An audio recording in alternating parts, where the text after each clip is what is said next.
Hi hello welcome back to our channel. ఈరోజు కార్తీక దీపం నవవసంతం సీరియల్లో ఏం జరిగిందో తెలుసుకుందాం. సీరియల్ తర్వాయి భాగంలోకి వెళ్ళినట్టయితే, గౌతమ్, మీ వైపు ఎన్ని తప్పులు ఉన్నా నేను మౌనంగా ఉన్నాను. ఈ వంట మనిషికి మీకు సంబంధం లేదన్నారు. ఇంతమంది ముందు నన్ను అవమానించింది. నన్ను కొట్టినా కూడా మీరు ఏం మాట్లాడడం లేదు. ఈ వంట మనిషి ఎవరో తెలుసు. అక్కడ నిలబడడంతో మీ అల్లుడు ఎవరో కూడా నాకు తెలుసు. ఇన్ని తప్పులు ఉన్నా మౌనంగా ఉన్నాను. కానీ మీరు మాత్రం ఏం మాట్లాడటం లేదు అంటూ ఎంగేజ్మెంట్ రింగును విసిరికొట్టి పెళ్లి కొడుకు ఈ పెళ్లి జరగదంటూ చెప్తాడు. ఇక గౌతమ్ ప్రవర్తనకు అందరూ షాక్ అవుతారు. నేను చెప్పేది విను అని శివనారాయణ అంటుండగా, మీరేం చెప్పకండి, ఏమైనా ఉంటే ఈ వంట మనిషితో మాట్లాడుకోండి అని చెప్పి అక్కడి నుంచి వెళ్ళిపోతారు. ఇక అప్పుడు శ్రీధర్, ఎంగేజ్మెంట్ చెడిపోయింది, గోవిందా గోవిందా, అందరం భోంచేసి వెళ్దాం పదండి అని అంటాడు. ఏంట్రా నువ్వు నీ భార్యను అడ్డు పెట్టుకొని మా మీద కక్ష సాధిస్తున్నావా అనడంతో పెళ్లి ఆగిపోయింది, అందుకు సంతోషించండి అని దీప అంటుంది.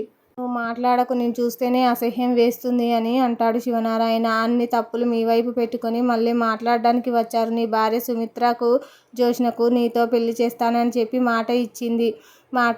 మాటని నిలబెట్టుకుందా అంటూ ప్రశ్నించడంతో దీప తలదించుకుంటుంది. అలాంటి వాడితో పెళ్లి ఆగిపోయినందుకు సంతోషించండి అనడంతో గౌతమ్, ఎలాంటి వాడో మాకు తెలుసు, నువ్వేం ఎక్కువ మాట్లాడకీడా అని శివనారాయణ అంటాడు.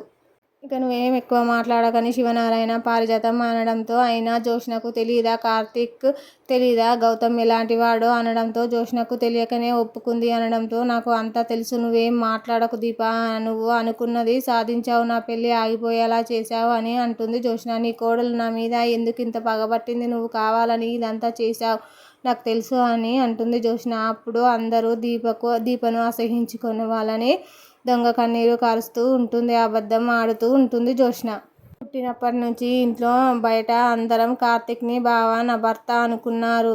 అదే ఊహలో నేను పెరిగాను. ఆ ఊహ తెలిసినప్పటి నుంచి నా చుట్టూ ఇలాంటి వాతావరణం ఉంటే నాకంటూ సొంత ఆలోచనలు ఎలా వస్తాయి అనడంతో, ఆ మాటను విన్న అందరూ బాధపడుతూ ఉంటారు. బావతో నా జీవితం అనుకున్నాను. ఎంగేజ్మెంట్ జరిపించారు. కానీ ఈ మధ్యలో ఆ దీప వచ్చేసి పెళ్లి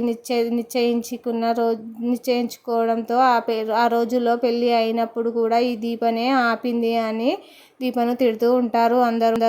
ఇక మొదలు పెట్టబోయే కొత్త జీవితం గురించి చాలా కలలు కన్నాను అంటూ భారీ డైలాగ్స్ మాట్లాడుతూ ఉంటుంది జోష్న. అప్పుడు జోష్న కన్నీరు నిజమని నమ్మిన అందరూ దీపను చూసి కోపంతో రగిలిపోతూ ఉంటారు. అప్పుడు జోష్న కావాలనే పిచ్చి పట్టినట్లుగా ప్లేట్లన్నీ విసిరి పారేస్తుంటుంది. జోష్న, దీపని పంపించేయండి అనడంతో కోపంతో రెచ్చిపోయిన పారిజాతం దీపను మెడలు పట్టి బయటికి గెంటేస్తుంది. ఇంకా తర్వాత కోపంతో ఊగిపోతున్న సుమిత్ర దీప ఇంటికి వస్తుంది. ఎందుకు నా కూతురి మీద పాములా పగబట్టావు, నా కూతుర్ని చంపే వరకు నీకు మనశ్శాంతి ఉండదా అని అంటుంది. ఆ గౌతమ్ మంచోడు కాదమ్మా అనడంతో, అయితే సాక్ష్యాధారాలతో నిరూపించు, అప్పుడు నేను నిన్ను నమ్ముతాను, సాక్ష్యాలు చూపించి ఆ తర్వాత నాతో మాట్లాడు అంటూ కోపంగా రెచ్చిపోతుంది సుమిత్ర.